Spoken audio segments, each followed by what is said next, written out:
תקשיב מה אנחנו עושים היום. טוב, זה אתגר קשה, ולסיכוי הקטן, אני הולך לנקות אותך במשהו שווה. מה? אני רוצה שתגיד לי מה. ככה, יש לך 20 ניסיונות. אוקיי. אם מתוך ה-20 ניסיונות האלה אתה מצליח 5, אתה מקבל כניסה ל-VIP של חיפה. מה אתה אומר? רעיון טוב! אני אצליח אפילו 10 אם אתה רוצה. בוא תתחיל מ5. טוב, יש לך 20 ניסיונות. מתוכם 5 אתה מכניס, יש לך משחק כניסה ל-VIP של חיפה. יאללה. אבל הכי קטלני. הכי טוב. אתה תבחר את המשחק. יאללה. עשינו 10, תמיד. בוא נלחץ יד. יאללה, בעיטה ראשונה. בעיטה שנייה. בעיטה שלישית. אוי! בעיטה רביעית.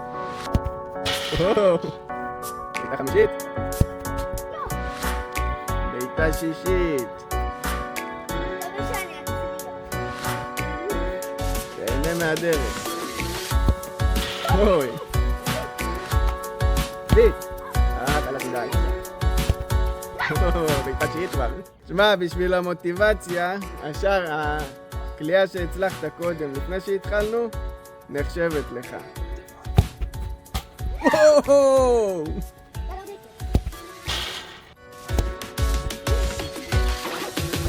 וואו!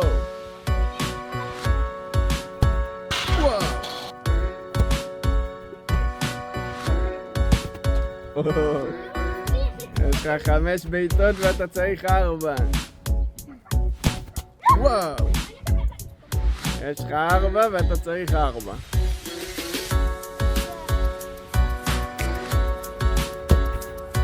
וואו!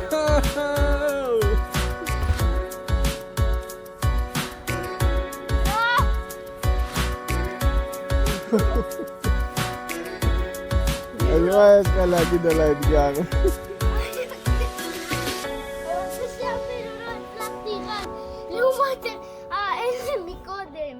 A few moments later.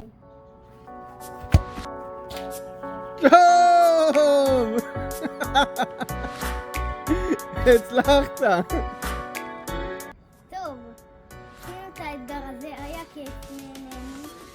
עשיתי 1 מתוך 21, לא יודע, היה כיף.